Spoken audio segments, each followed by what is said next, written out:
Olá, meus queridos. Novamente aqui, professor Luciano Valadares, para falar sobre sistema de transporte na nossa série sobre logística empresarial.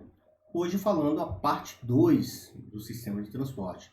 Lá na parte 1, a gente viu todos os conceitos e sobre o único modal de transporte, quando se usa o único modal. E hoje nós vamos falar sobre os serviços integrados, os multimodais. Então vamos lá.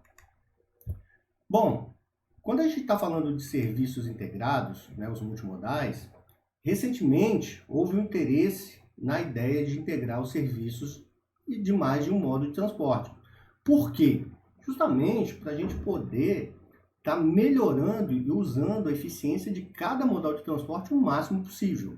Então, uma característica do serviço integrado é a livre troca de equipamentos entre diversos modais. Então, usa-se o melhor de cada um de forma que fique o melhor para o usuário e para o consumidor, reduzindo custo, assim.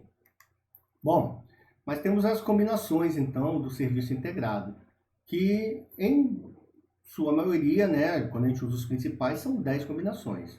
Então a gente tem aí o ferro rodoviário, ou seja, usar o modal ferroviário com rodoviário. A gente pode usar também ferrovia com hidrovia. Podemos usar a ferrovia com a aerovia. Temos também a ferrovia com a dutovia. Pode. Professor, mas dá um exemplo aí. Olha, você imagina que eu tenho uma mina de minério, onde eu vou lá, carrego o meu trem, mas eu não tenho como ter passagem até a... Imagina que a mina da Samarco é muito distante. Eu transporto de trem, descarrego esse trem em algum determinado ponto e lá eu misturo com algum líquido e aí eu mando para o Espírito Santo aqui via duto. Então pode acontecer. Tem o rodo aéreo, então eu posso pegar rodovia e aerovia. Isso é comum de acontecer. Geralmente, o rodoviário com todos os modais, ele acontece muito, Então a gente também, rodoviário com hidrovia, também tem. Às vezes a gente tem um caminhão que ele vai atravessar de balsa, Então você vê, eu tenho um modal que está sendo suprido por outro integralmente mesmo, Não estou simplesmente trocando, estou colocando ali um modal em cima do outro. Temos o rododuto viário, pode ser o mesmo caso da ferrovia, e geralmente o tá?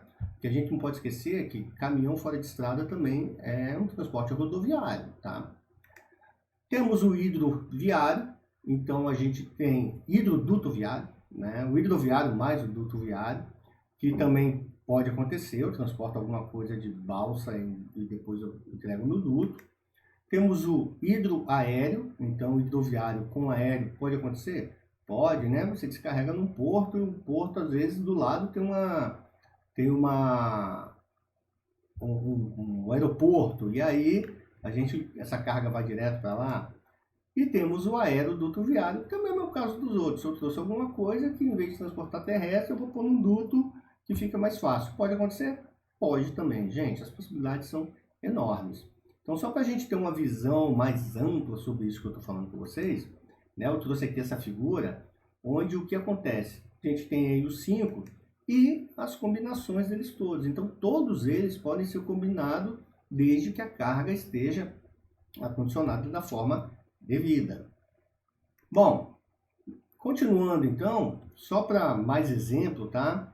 Esse exemplo aqui, que vocês estão vendo agora, a gente pode ver um exemplo de ferrovia, ferro, rodovia, Ferro rodoviário, ou ferro rodo, Que você vê, aí, isso que você está vendo é isso mesmo, são as carretas, dos caminhões, onde elas são acopladas lá em truques de trem, e esses truques, eles vão para ferrovia.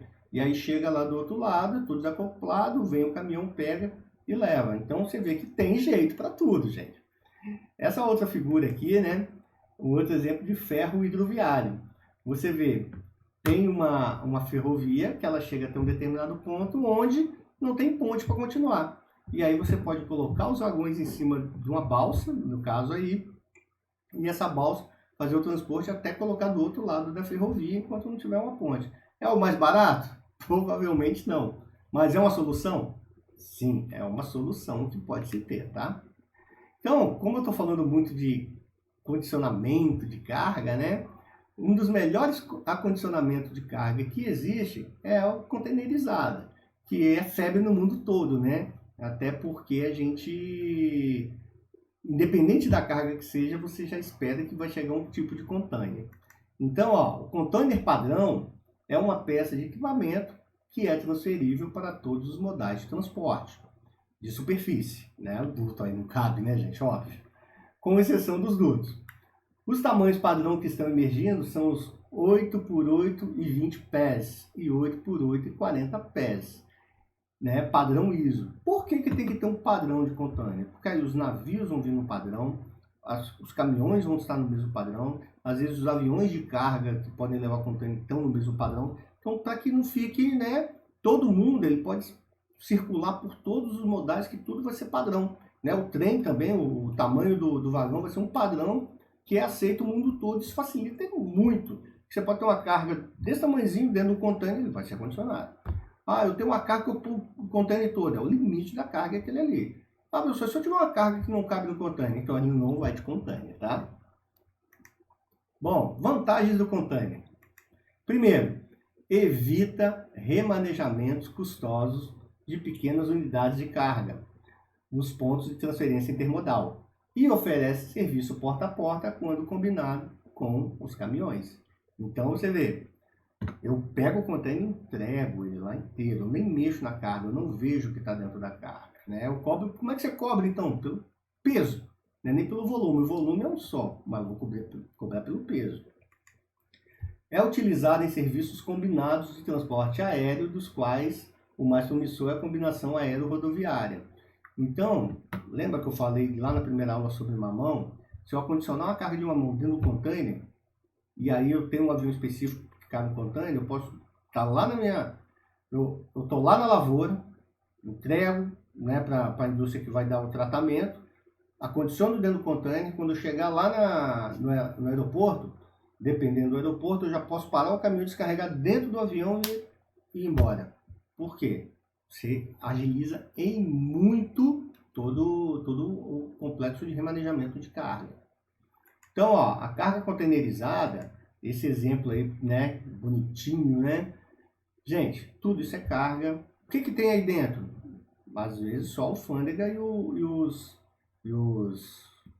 donos que vão saber. Mas aquele espaço é cobrado ali.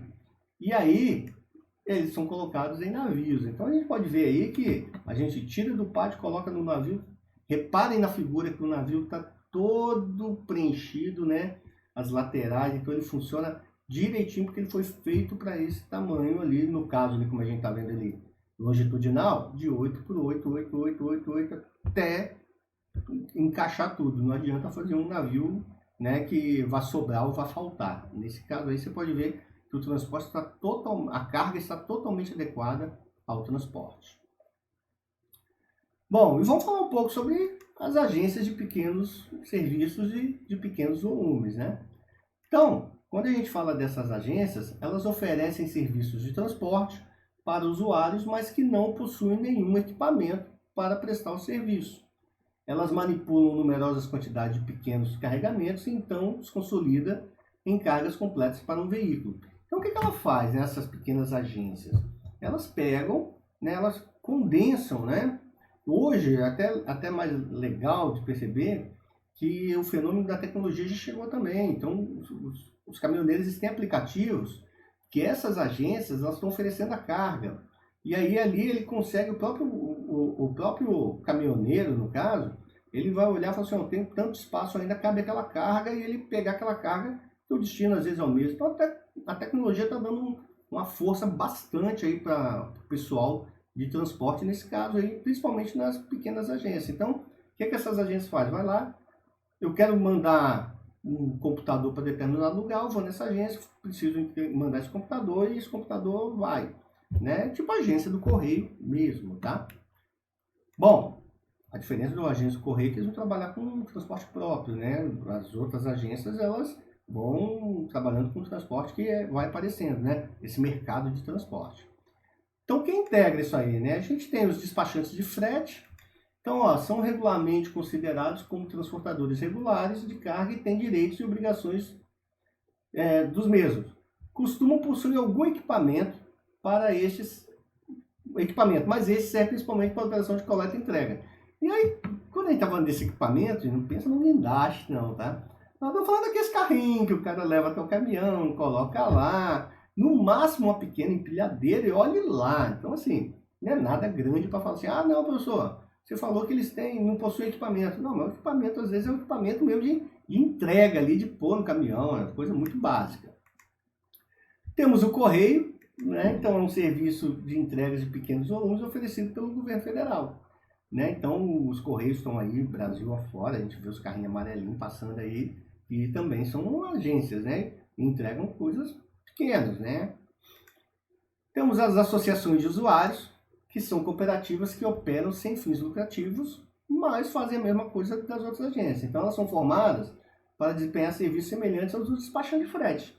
Então, eu tenho uma associação que vai condensar essas cargas, que vai consolidar e vai estar oferecendo aí para os transportadores associados, e às vezes também não, tá? Às vezes você precisa de gente que não está associada.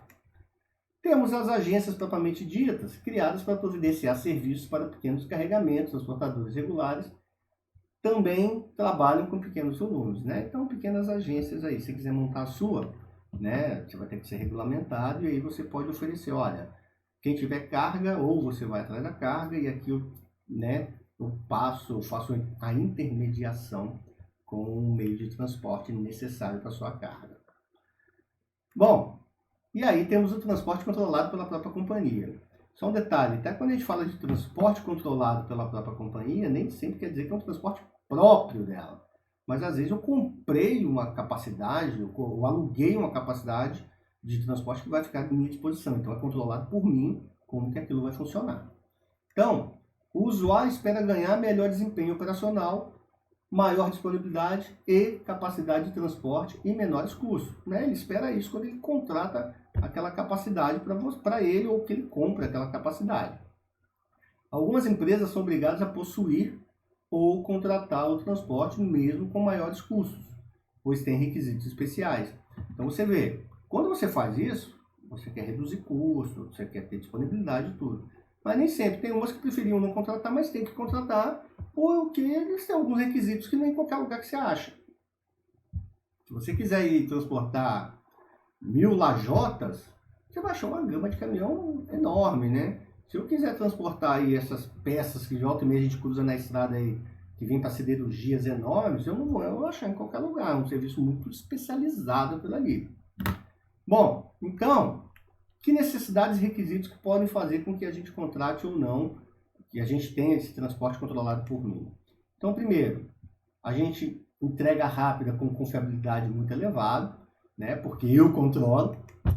A gente tem equipamento especial geralmente indisponível, então eu tenho que contratar, né, porque mesmo que ele fique uma parte ociosa, mas quando eu precisar é difícil de achar. Eu tenho a necessidade de manuseio especial de carga, então grandes indústrias, né, geralmente elas necessitam de algum tipo de manuseio, onde ela vai ter que contratar, né, um serviço, alugar por muito tempo, ou ela vai ter que comprar realmente o equipamento. E um serviço que deve estar disponível assim que necessário. Aquilo que eu falei, pode ficar um tempo ocioso, mas sempre que eu precisar está ali à mão. Né? De repente eu tenho uma empresa que fornece esse tipo de serviço, na hora que eu precisar ela vai falar assim, olha, eu só posso te atender daqui 2 meses, porque está empenhado em outro usuário. Você pode esperar 2 meses? É aí que vem as dificuldades. Bom, e falamos também sobre transporte internacional. Então, o sucesso da indústria do transporte em desenvolver um sistema de transporte rápido, confiável e eficiente contribuiu para a dramática expansão do comércio internacional ocorrido nos últimos 30 anos.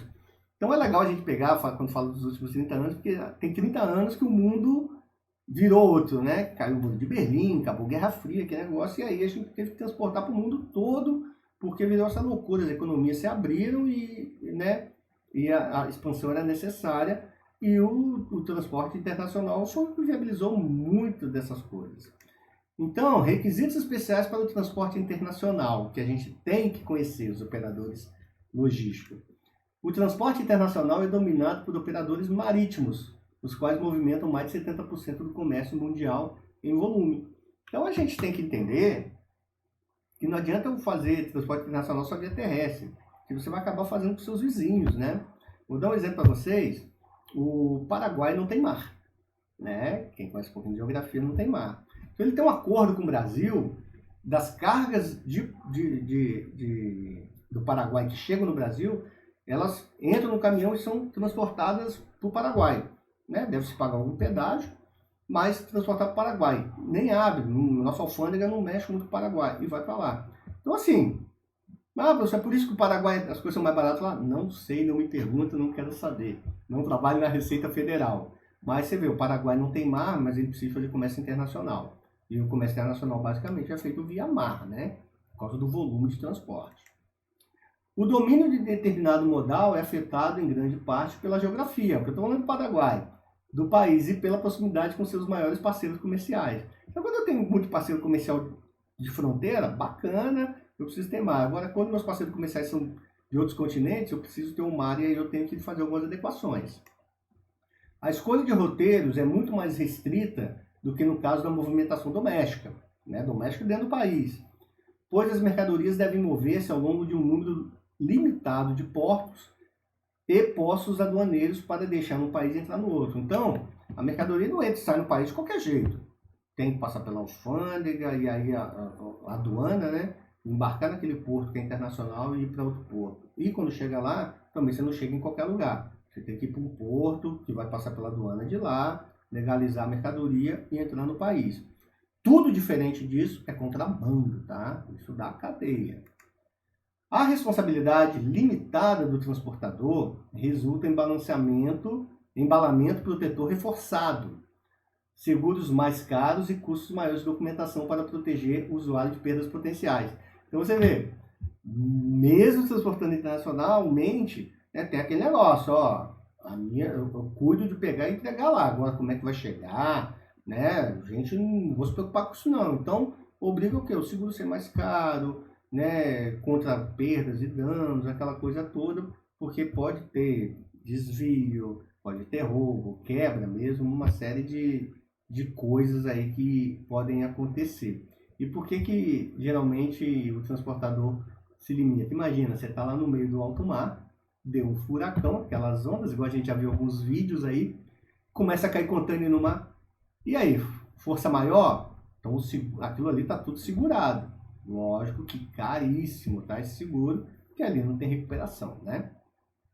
Turma, essa aí foi a nossa segunda parte, finalizando aí sobre o sistema de transporte. Eu espero que você tenha gostado. É muito legal a gente falar sobre o sistema de transporte. Lembrando que logística não é só transporte, mas é uma parte enorme da logística empresarial. Fiquem com Deus e até a próxima.